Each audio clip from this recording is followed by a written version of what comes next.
Siblings and sisters and brothers, welcome to Thursdays for the Soul.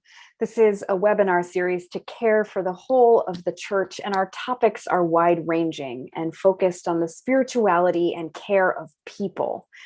Prayer, worship, music, psalms, or like today, compassionate teachings are all included. My name is Reverend Dr. Chris Davies, and I'm showing up today in a couple of different ways. Number one, as the curator of this series, and number two, as someone who, outside the context of the work that I do at the national setting of the United Church of Christ, I am an advocate for reproductive choice and justice, a board member here in Cleveland at Preterm, Cleveland's independent abortion clinic, and a really just, a faithful person who believes in healthcare for all. So I want to say that at the front end, that this one will feel a little different in terms of how I usually show up. The United Church of Christ's national offices are located in Cleveland, in where we now call Ohio, where we acknowledge those of the Shawnee, Miami, Erie, Ottawa, Potawatomi, Lenape, Wyandotte, Cayaba, Kickapoo, Siapa, Yaji, Mohegan, and Haudenosaunee Confederacy, whose unceded stolen land we stand on, and nearly 100,000 Native American people who live in Ohio today, who represent over 100 tribal nations. We also recognize the Native people in Ohio who have been relocated due to the Indian Relocation Act of 1956. So I wanted to do a land acknowledgement at the start of this because that is a part of reproductive justice when we think about the whole of it, and we'll get into more of that later. But before I go any further, it is imperative that I introduce to you the incredible people alongside me here today who will speak into this. So first, I want to introduce to you Elaina Ramsey, who is the Executive Director of Ohio Religious Coalition for Reproductive Choice. Welcome, Elaina. And I want to introduce to you Sandy Sorenson, who is the team leader of the Washington, D.C. Office of the United Church of Christ, doing policy and advocate work in D.C. Welcome, Sandy. So before we go any further, I want to invite both of you to kind of share your stories to some degree and testify to this issue. So starting with Elaina, welcome. Oh, so good to be here, friends. Again, my name is Elaina Ramsey. I use she, her pronouns, and I'm based in Columbus, Ohio, but raised mostly in Chillicothe, which is the land of the Shawnee, Dina Hopewell. And, I think it's always funny that I ended up working, running a religious pro-choice organization when I actually grew up very fundamentalist, very conservative, evangelical. And it has been a journey to get to this place. But I think a lot of that has to do with all the other ways. I'll introduce myself as a second generation immigrant, a rape survivor, a cisgender, able-bodied, heterosexual woman from the Midwest, someone who's proud to be UCC. And most of all, I'm a child of God. And I think all of these various identities and experiences definitely have shaped how I have come to support abortion access, and it's because of my faith and my lived experiences, and it's not in spite of it. And so this work that I get to do with Ohio RCRC has been the most life-giving and liberating work of my life thus far.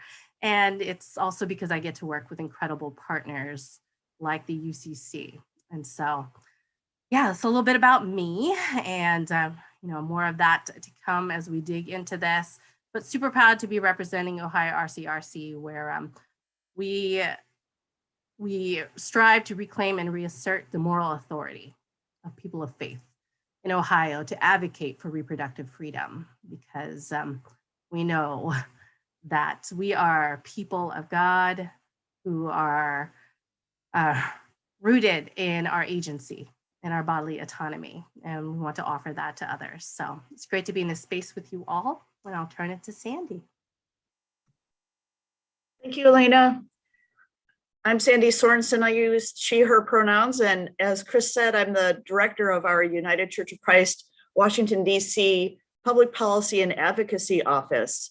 And I've also served as co-chair of the Religious Coalition for Reproductive Choice. I came into this work in different ways, but the particular story that I wanted to share is when I was in my second year of seminary, I decided to do my field placement with a women's health clinic in New Haven, Connecticut. And this was a comprehensive women's health clinic that offered abortion services, and it also offered prenatal, postnatal care, things like mammograms, cancer screenings. So the whole spectrum of women's health needs was offered there. And I'll never forget my first day. I had to go through 2 or 3 solidly reinforced doors to get in, had to be buzzed in. They were, I was told they were bulletproof. And the first, I expected, my first part of my orientation to be, here's our philosophy of counseling, because that's what I was going to be doing. I was going to be doing counseling. This is our procedure. But the very, very first thing that they told me was what to do in the case of a bomb threat.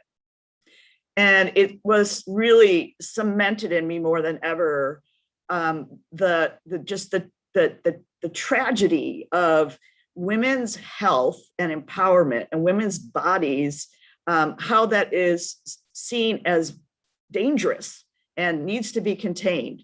And so that really propelled me along on my journey to work on reproductive health care and to really address that that fundamental misconception about women's empowerment and women's bodies. And then as part of my work as a co-chair of the Religious Coalition, I remember this story also. I was at a congressional briefing on reproductive choice for congressional staff. And I had my RCRC, pro-faith, pro-family, pro-choice button on and attended the hearing. And I was walking back to the office across the street from Capitol Hill. And I noticed a woman that was kind of scurrying up to catch up to me. And she kind of whispered, "I love your button." And so I said, "Would you like to have it?" And it made me realize that people they are thirsting for this message. They are thirsting for this message. And when we show up with this message, we're making a difference. We are helping to transform the narrative around reproductive justice. And my name is Reverend Dr. Chris Davies, and I believe that access to abortion is a critical faith issue. That there are people in every single one of our congregations who have had abortions or who love people who have had an abortion. And if you are listening and you have had an abortion, what I need you to hear is that you are beloved of God. That everything about you, every complication, every piece of the decision that you had to make or were forced to make because of circumstance does not take away from the love of God for all of who you are and all of who your family is. So I want to say that really clearly. Oftentimes we focus and center these conversations in different ways. And as a clergy person, I feel really attentive to center that on those people who have had abortions all throughout. And that we can continuously be adjusting how we show up in alignment with everybody, because everybody loves somebody who's had an abortion, as the Abortion Care Network says, no matter whether we know it or not.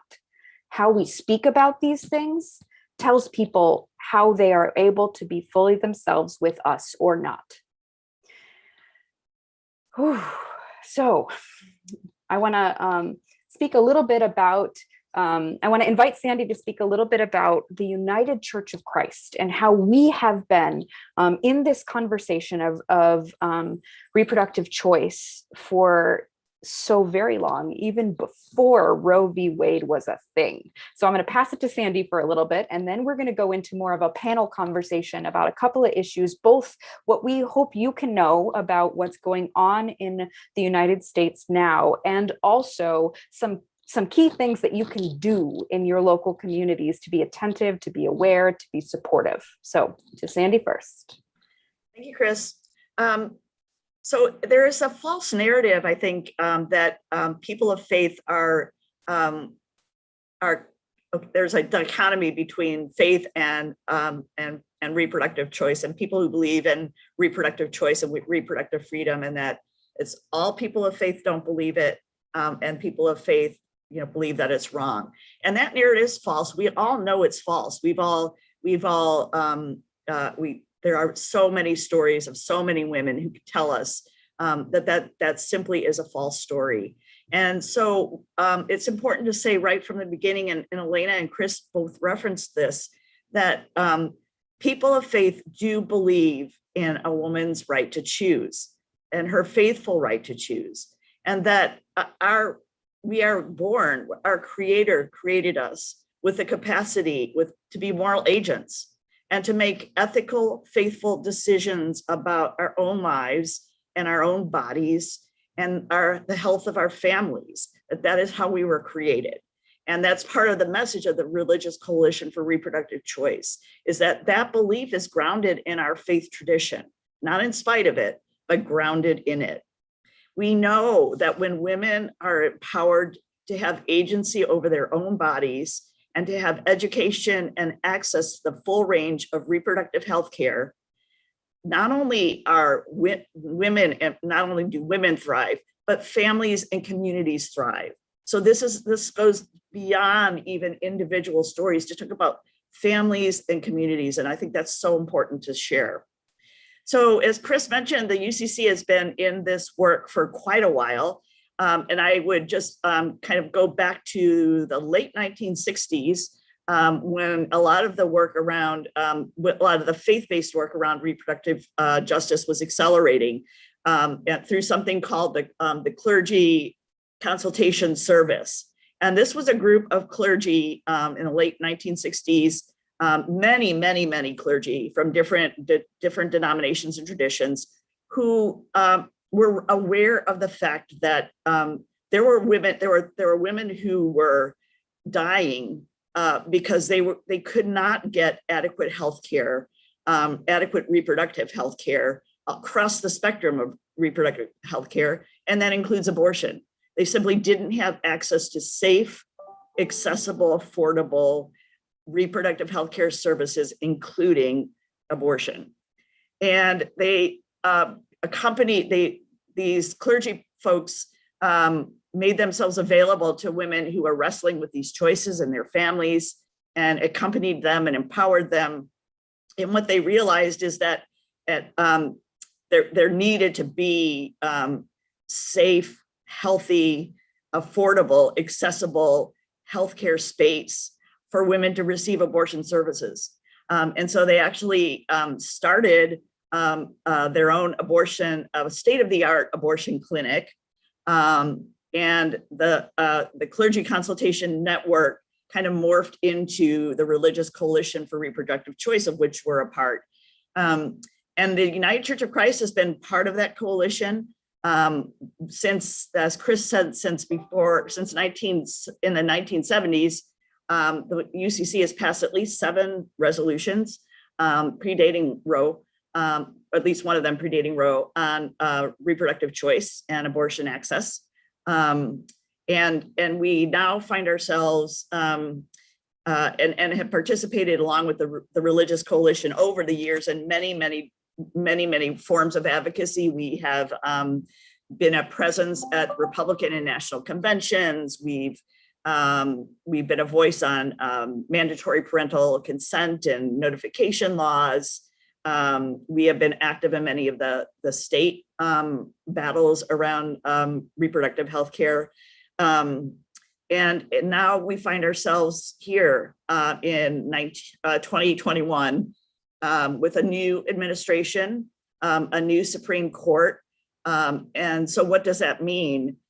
So we have seen in the last several months a ramping up, and I know Elaina will be talking about this more, is how it shows up in Ohio, of state actions to restrict abortion access, or at least 16 states or more now that are considering measures to restrict abortion access.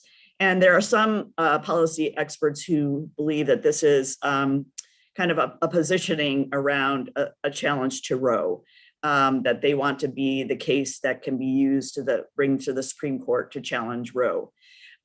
So what that points to is, first of all, the work that we do on the state level is so important. And that state level work impacts the federal the federal dialogue and what happens on the federal level. So know that what the work that you're doing and the organizing you're doing in states makes an impact on what is happening in Congress and on the federal level.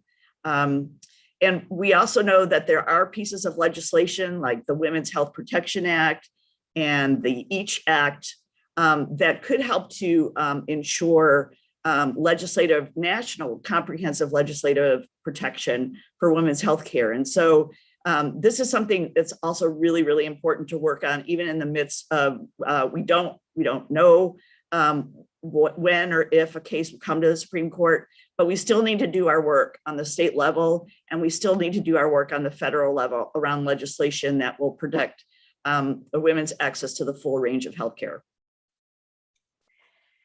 So before we kind of hop into everything, I want to define reproductive justice. So I've been in these movements for a long time. For me, my commitment has really come up from, hearing stories from my grandmother about how she was showing up in the 70s in a particular way. My commitment has come up because I am one of 4 women in my family. I have 3 sisters. I have been a pastor wherein parishioners have not known where to turn when they are seeking or wanting support or help, or just knowing people who have been utterly convinced that they are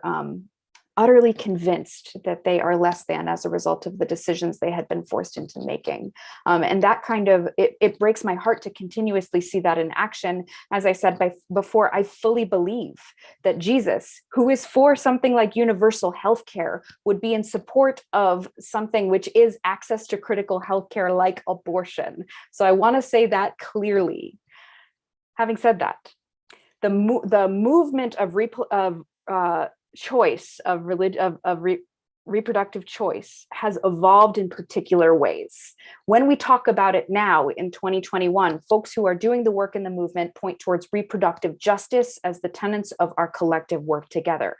A term coined by Sister Song, reproductive justice is the human right to maintain personal bodily autonomy, have children, not have children, and parent the children we have in safe and sustainable communities. What that means is that all of the work that we are doing in particular ways is in alignment with reproductive justice. When we seek to make sure that poverty is something that is not an indicator of a child's health, that is reproductive justice. When we seek to make sure that the environmental indicators of a community do not mean that a child will have a different outcome, that is reproductive justice. When we seek to make sure that clinics and independent clinics and Planned Parenthoods are available and close to communities in such a way that people are not burdened to travel for their healthcare, that is reproductive justice. So I offer that framing as our work together, even as I know that many people listening may be introduced to it for the first time. This is an ongoing conversation that there is room for everyone in what we are speaking through and about. The other piece we're doing is we're looking at Ohio as a case study. Because so many of these laws are coming up in state by state levels, I'm so thrilled that Elaina is here with us as well. So we're going to look a little bit about what's going on in Ohio and the work, the advocacy, the direct action, whatever it is that you want to pour into this space as excitement and energy. Elaina, I invite you to kind of give us a bit of a primer about what you are actively working on and through right now. Sure. Well, before I do that, I definitely want to name, in the spirit of reproductive justice, how abortion is not a cis issue, right? That abortion needs to be accessible for women, pregnant people, femmes, non-binary, trans folks. And I'm thrilled that, our movement has evolved and we are being more inclusive in our language, but also in our practices, that a lot of clinics are looking at gender affirming healthcare to make sure that LGBTQ siblings are seen and included and cared for well in our clinics. And I just think that's just so paramount to, if we're going to do reproductive justice, it is a practice, it is a way of being that leaves no one behind. And so I invite us, as we continue to talk about, abortion, to think about it, not just in terms of needing abortion care for women, but for all people who experience pregnancy just in myriad ways.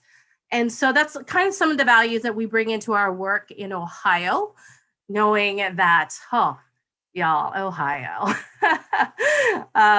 There are many beautiful things about our state, but there are many things also that make it hard to live here, especially if you're Black, brown, queer, immigrant, disabled. Like, it makes it very hard to thrive and be your full self. Part of that is, just to give you some context, in Ohio, we have a supermajority of conservative Republicans, some extremists in our House, in our Senate here, along with a conservative governor. And so they have full control of many legislative decisions, all the way down to, our public health. And along with that, we have a lot of gerrymandering. So a lot of our efforts, to right the wrongs and vote in the people that have our values, just make it even harder when our districts are, designed in such a way to keep conservatives in power. And, that's by design, because when we talk about abortion, it's very much a faith issue and is one rooted in white Christian supremacy. It's all about who has the power, whose voices are being heard, who can access health care. And so we see that over and over again in the various pieces of legislation that are put forth. I mean, just in these last few years, we've had over 24 restrictions on abortion in Ohio, including the closure of half of our abortion clinics. I mean, that is just how difficult it is for people to maintain the care that they need. And again, that's all by design. So when we look at Ohio, it really is a case study, because it reflects all these like cookie cutter pieces of legislation that you see popping up all around the country. So you'll see these bans called gestational bans, legislation that tries to block abortion, whether it's 6 weeks of gestation or 20 weeks. Whereas the Supreme Court has made it clear that, abortion is accessible up to fetal viability. So that's up to 24 weeks. But here in Ohio, we've got folks who can't access abortion past 20 weeks. And those same folks who have heard about our 6-week abortion ban that has been enjoined, that is being litigated and blocked right now, it's been stigmatized so much, and there's been so much confusion putting all these bans out, that people just don't think abortion is accessible. One of the ways in which I've known this has come through is that when we've spoken to clinics here in Ohio, they are talking about how folks are leaving state to get the services they need. And the clinics across the state lines are saying they're seeing an influx. Mm-hmm. So, having these conversations is essential, just because people do not know in the states where this stuff is happening that abortion is still legal. To Elaina's point as well, when their laws are enacted that place such restrictions on women's health clinics that they can't operate and offer abortion services unless they have a hospital, they're aligned with a particular hospital. That means in some states, there's only one women's health clinic and abortion care services available for miles. In some states, maybe one or two at most. Yes. Yeah, in many ways, we're fortunate we have, right now we've got 8 clinics in Ohio, but that makes a huge difference, right? Like, so there are these things called TRAP laws, targeted regulation of abortion providers. Just, really ridiculous bills that seek to regulate our clinics. And so if they can't comply, anything from like, are your hallways, the right length, then it forces clinics to close. And that's so problematic because, if you're a person in need of abortion care, and, I come from Southern Ohio, where it can take hours to get to your nearest clinic. Then we've got mandatory waiting periods. You've got to have 2 visits to see an abortion provider. That means time off. That means getting transportation and childcare. So, we could talk about how abortion is legal in Ohio and still across the country, and I'm grateful for that, but it is still very much the floor. It is not the ceiling. It is not much of a right if you can't access it. And so when we talk about reproductive justice, it's not just the fact that, people should have the right to access abortion, but that means we've got to look at it, in the full scope. Like, do people have paid family leave? Do we have health care that is affordable and don't bankrupt our families? What does our transportation system looks like, especially if you live in a non-urban center? All of that impacts the ways that, people, whether they have a living wage to be able to afford an abortion. All of it comes together that creates all these barriers for folks. Yet knowing, that's like the not so great stuff about what's happening in Ohio. But I'm thrilled that, we work with so many partners who are incredibly resilient and creative. When I got into this work, I honestly, I knew that abortion was sacred and that people deserve to have access to it. I didn't realize all the challenges and the barriers, but I also didn't know that there were things like abortion funds. There are spaces and organizations that pull money together to make sure that people can afford their care. And I just think that's profoundly beautiful. And I think that's, a space where people of faith, they know how valuable it is for us to come together and care for one another in that way. So, there are abortion funds and people are creative and fundraising for that. We've got in our work. Yeah, my earrings say, fund abortion, build power. Amen. From the Abortion Care Network. Right? And it is about just being as bold and as unapologetic as you can be. And that means for our people of faith, we have a Clergy for Choice network in Ohio that we've made explicit and invested time and energy because we want to equip our clergy folks to be on the front lines of this. I think there's a critical shift that we can make as clergy. And one of those key pieces is using the word abortion. Mm-hmm. We are oft ready to kind of dance around reproductive choice or any of these things. And we're going to say there's nothing wrong. It's just we have moved in our understanding of the work and in our understanding of how we can do this. There's a shift away from the stigma of abortion. There's a theological shift of a framing around healthcare for all.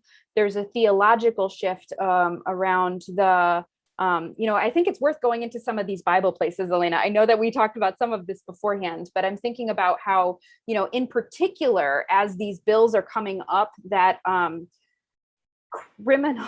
either criminalize abortion for the providers or for the people who need abortions. Or I'm thinking about SB 27 here in Ohio, which is set up and was recently deferred. Abortion is still legal in Ohio. Abortion is still legal in Ohio. Abortion is still legal in Ohio.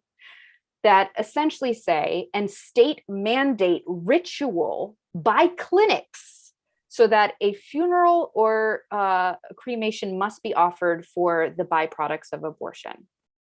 Now, there's a whole bunch going on there, but for me as a clergy person and as a person of faith, when a state mandated ritual comes through, I question about my own religious freedom in this work.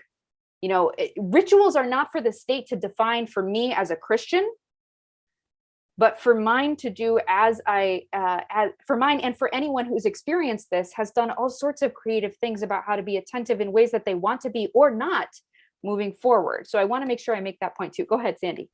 I was just going to say, I would just wanted to pick up a little bit on some of the narrative that I'm hearing going back and forth, and some of the false narrative that relates to some of the things that you, Elaina, and Chris have said. So it's so true that it's important to be able to talk about abortion and be empowered to say that, and to talk about that as part of reproductive health care and the full range of reproductive health care. What I think often happens is a challenge for us in the pro-faith, pro-family, pro-choice, reproductive choice coalition community, is that the far right has done a really great job of framing this issue on an individual level as a person's choice. And it's a white supremacist patriarchal framework to say that's all it is. And we know that's not right. We know that these choices are grounded in community, they're grounded in family, and it's about so much more than one woman's choice. And it's about so much more than a woman's choice to abortion care. It's about a woman's choice to access to care, to health care, to thrive. And it's just so interesting that when we have reversals of the global gag rule, which we seem to have every change of administration, which is the rule that prevents the U.S. aid from going to foreign humanitarian efforts that might provide abortion care or referrals. When those gag rules are rescinded, women and communities thrive. Communities around the world thrive. Women do better. Girls do better when they have access to that kind of empowerment. And so I think this really false narrative that it's an individual choice, and it's between a choice or life, is a really false narrative. And I think that as people of faith, we're particularly empowered to address that, because we can really dig into that and talk about how that's just simply not true. Right on. Like, it's on us, right? Like, and I feel this profoundly as someone who, was very conservative at one point in my life. And I did think that anyone who had an abortion was going to hell. It takes people from our own faith to say that that's not okay, that it is, that it actually, it's hell for pregnant people who are living here, hell on earth, because it's hell for women of color, people of low income, those living in rural communities, to have this life-saving medical care placed out of reach for them because of abortion bans and clinic closures. It's hell for the patients and the doctors who have to fear imprisonment or the death penalty just because abortion is becoming more and more criminalized. And it's hell for those who terminate a pregnancy, even a wanted one, but have to endure the stigma from their family, their friends, and unfortunately from many of our own communities of faith. And so it really is on us as people of faith, and to be clear, as Christian people of faith, to address this, because this is not a problem that our Jewish, Hindu, Muslim, Sikh kin have about abortion. This is a problem among conservative Catholics and white evangelicals, because we have twisted scripture in such a way that we've weaponized it, and there's this toxic theology that continues to show up again and again to tell people that they are less than and that they are not beloved. And that is such an affront to who we know in our Christian faith, who Jesus is, who is all about dignity and healing for others. And so we have to be the ones, Christians have to be the ones to push back against these narratives, these false notions. And we have to be the ones that also dig into the scriptures and say, like, actually, if you look at the whole arc of scripture, none of it talks about abortion per se. And if anything, there are some instances in the Hebrew Bible, if you look at Numbers 5:11-31, that actually it talks about, a priest, a holy priest, condoning a termination of a pregnancy by offering a bitter herb to induce a termination, you know? So, I mean, like, there are just places where we really need to meet bad theology with good theology, because that bad theology, it kills. Absolutely. And I think our faith also has something to say about the fact that women's pain, whether it's domestic violence, whether it's reproductive health care justice, whether it's the record number of women who have lost jobs in the COVID-19 pandemic, that women's pain has to somehow be silenced or not talked about. And the church has been complicit in this. And we're the ones who can turn that around, to talk about it, to tell the truth, to say this is not what we believe as people of faith, that women should suffer in this way, and that women's pain should not be recognized, and that women should not have the ability to speak to their pain. And so there's that context too, that larger context again of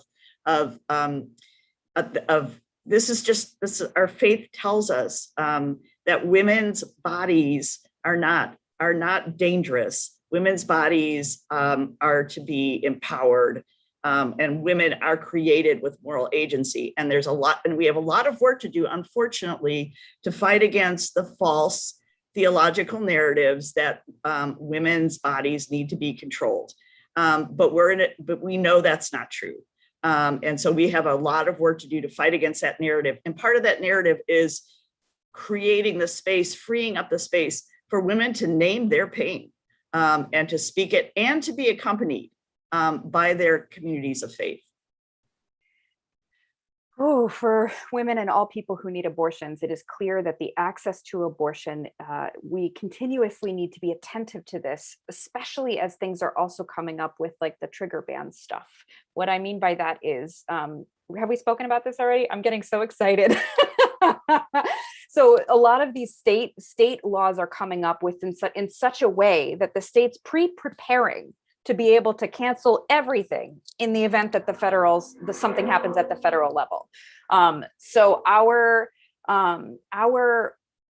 attentiveness as movement folk, as faith leaders, as people who care about the communities where we are called to serve, is to be aware of all of how this is going on, because everybody loves somebody who's had an abortion, because there are people in every single one of our congregations who have had or who love somebody who's had an abortion. How we show up about this will tell them how they can show up with us. I want to share a resource with all of you about where to find clinics near you.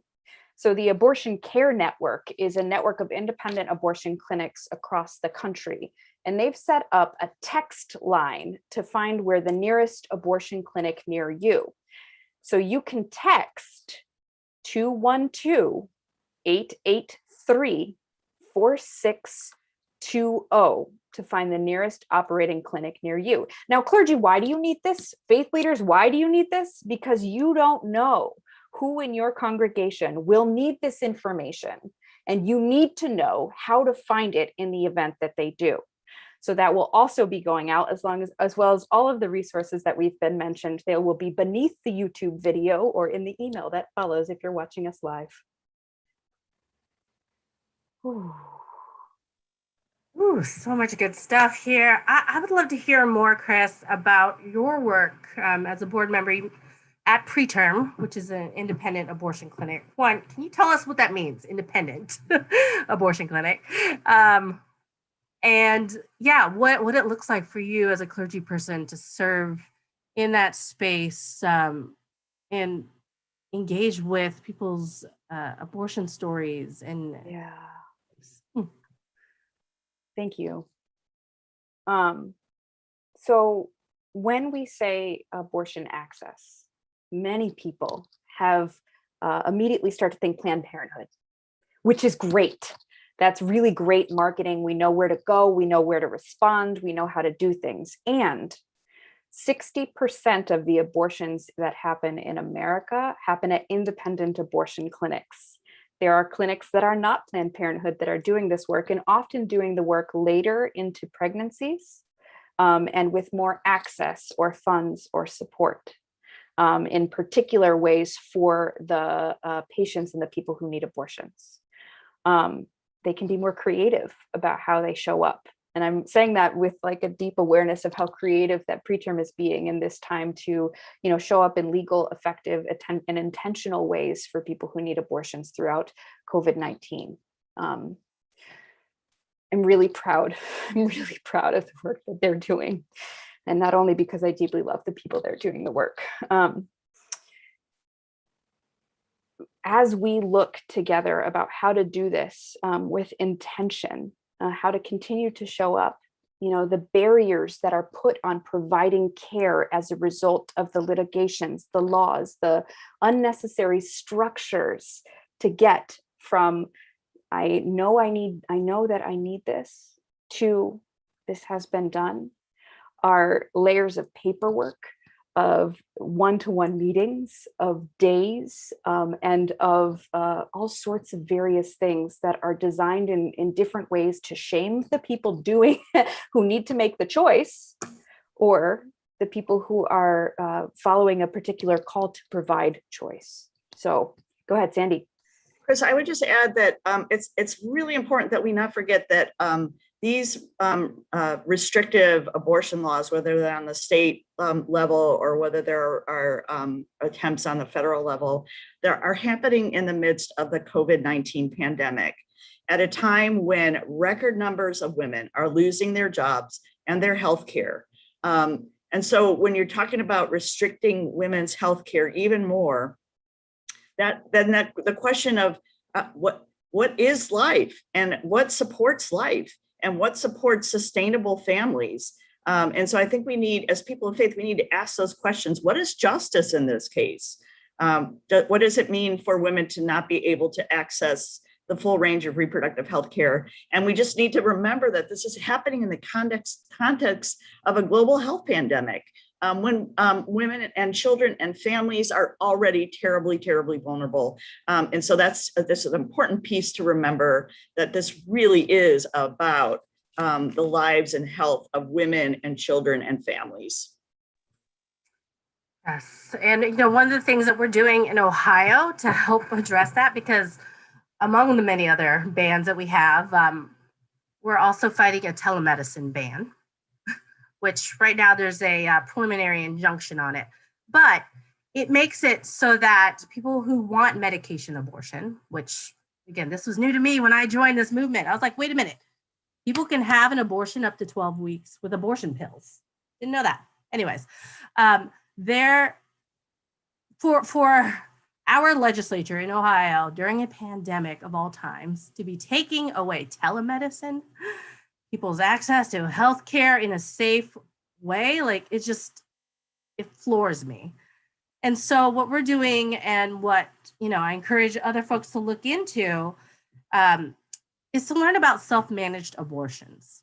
We're going to be rolling out an education campaign about this, because in the end, it's all about community care, teaching people that they have access to safe, effective, convenient abortion pills, so that if someone wants to terminate a pregnancy up to 12 weeks, they can do so in the privacy of their own homes. It means, folks don't have to travel to a clinic and take that time off and have that privacy and that dignity for themselves. It also means they don't have to be harassed by clinic protesters and these extremists who yell at folks in front of our clinics and target them. So it's such a great way for people to get the care that they need. And so we're going to be talking even more about that, because I think the pandemic has made it even more real for folks, how important it is for us to access telemedicine, but also how important it is that self-managed abortions, or SMA, is done in good faith, that this is something we can offer our communities, this education, this awareness that they can control their reproductive lives, and that because they do so, it betters their families and their communities. I would just say too, to add to part of that's so powerful, Elaina. And it just brought to mind to me the importance of comprehensive sexuality education and teaching women to understand and have a sense of empowerment over their own bodies, and girls from a young, from young age. And I'm going to do, I think Chris is going to include this resource, but I want to do a commercial for the United Church of Christ and Unitarian Universalist resource, Our Whole Lives, which is a comprehensive sexuality education curriculum for a range of age ranges. I took the training. It was amazing. I mean, it's good. It helps you be a better human, quite honestly. And it helps, particularly younger people really understand, what does it mean for me to have, what does it mean for me to be able to say, I don't want that for my body, or I want this in a relationship. And if they can get that empowerment early on, it is just so very powerful, and healthy relationships can be born out of that, and healthy families, when people have a healthy sense of their own bodies and their own sense of what's right and healthy for them, and not only that, but what do I believe ethically as a person? What are the things that are important to me? What are my values? What do I want to see in a relationship? How do I expect to be treated? So all of those things are part of sexuality education, and the attacks on sexuality education are also a thing that's happening.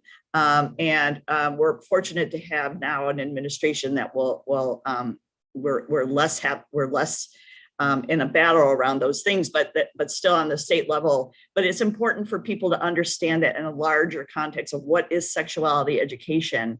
It's not just about, it's not limited in scope.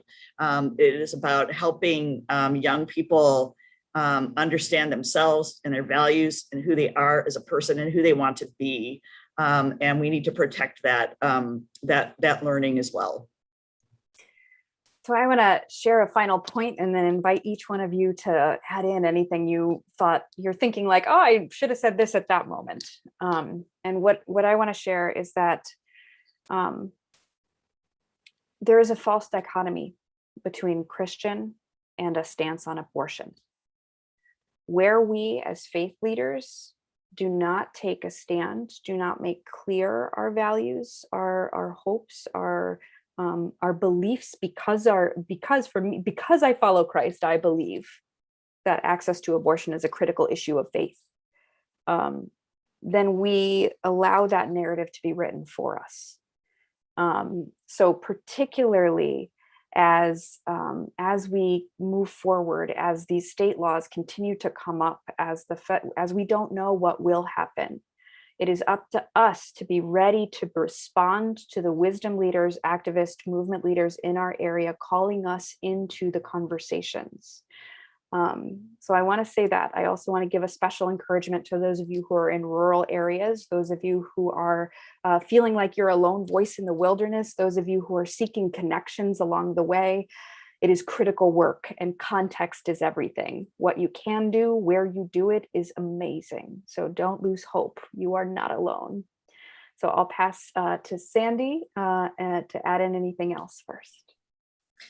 I would just add to that, Chris, that for those of us who are members of faith communities, would never underestimate the power of your voice and the power of your ability to speak the truth and to speak the truth in love, and how being able to speak the truth and name the pain rightly is transformative. And I just remember back to a couple of years ago when many of us were gathered in front of the Supreme Court, and even in some of the congressional office buildings around the hearings for now Supreme Court Justice Brett Kavanaugh, and trying to raise the importance of women's voices and women's pain being heard in all of this. And I was just struck by seeing women just, there are so many stories. I guess that's what I want to say, is that we all have a story. There's so many stories. I saw so many women weeping and holding each other. And, when you think about our own stories, all of us have a story. And to go back to what Chris said, even if you're in a place where that's isolated, know that our stories are connected, and there's power in knowing that our stories are connected, and we're in this work together. So I hope that gives folks hope and helps them find a way to reach out and find those communities where they can. But we can make those communities available when we're visible as people of faith. Yes, to add to that, I would say that, our stories are so powerful that they transform us. They transform us when we tell our truths, but also when we listen deeply to others. So I love this webinar because we're saying, let's talk about abortion. Let's get it out there. Let's talk about it.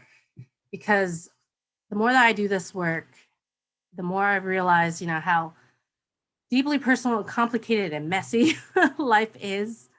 And we've got to be able to honor one another's journeys and listen to why people decide to continue a pregnancy or terminate one. Those are all rich stories. And we have a lot that we can learn from one another, but we can't do that if we're unwilling to trouble the waters, to even just, mess up the ways that or rethink the ways that the messages we've heard, the messages I've heard in my conservative days of things that are absolute. Now I recognize that, no, that Jesus is actually in those gray spaces, and that if we listen to our stories, they will transform us and others. Because as Chris has said again and again, everyone loves someone who's had an abortion, someone on this Zoom call, in our audience, someone in our pews, our neighbors, our friends. And I want to be, and I hope we all want to be, a safe person that someone can talk to about that without judgment, without condemnation or stigma. Because I think that's the least we can offer one another. It is truly an honor, and I'm humbled to be beside you both in this work for now and for the long haul. So thank you each for showing up and being in conversation with me, and for hopefully providing resource, questions, places to look deeper into for those of you who are watching us in the recording or live. If this has impacted you watching, if this has given you things to think about or pray about or be in solidarity alongside, please consider texting UCC to 41444 to donate into the annual fund of the United Church of Christ that helps us put on programs just like this. I also want to let you know about some things that are upcoming. The first is that on Tuesday, we're having a program called Telling Our Stories, and it's centered around the decade of people of African descent. So come and listen and witness alongside telling our stories. And then a week from today, we have a webinar called #StopTheHate, a call to prayer and action, as led by the Pacific Islander and Asian American community of the United Church of Christ in PAM. So come witness alongside, pray, offer your being and your doings for the glory of God and for the just world we will create together that God is calling us into. So if we can take a deep breath, know that the work is ongoing and that we are parts of a whole, and it will take all of us to do this, no matter what it is. Know that there is a role for you in this, and know that together we are stronger as a result of our commitment to our faith, to our Christ, and to our communities. So let us pray. Holy One, I pray especially today for those who have been told they are less than, for those who have been forced into impossible choices, or for those who have made choices willingly and readily, knowing that this will empower them into the best decisions of their life and the best way to serve you. God, I pray for those who are wrestling now with how to show up. I pray for those who have been in this work for the long haul and are exhausted, and for those who are awakening right now to the call that they are part of this and need to come forward. God, I pray for all people who have had abortions. May they know they are deeply loved. And I pray for those faith leaders journeying alongside them or who are them, knowing that our work and how we show up is a reflection of you, God. So God, bless us into the rest of our day. Hold us close as we do the work we're called to do, and carry us forward. In the name of Jesus Christ, I pray. Amen. Go, beloveds. Be blessed. Beloved in Christ, if this conversation has moved you, if what's been offered here has helped enhance your ministry or your soul, please consider donating towards the annual fund of the United Church of Christ by texting UCC to 41444. Your support will help programs like this in the essential work of the United Church of Christ. Thank you for your support. Be blessed into the rest of your day, and know that you are not alone. We are holding you in prayer. Amen.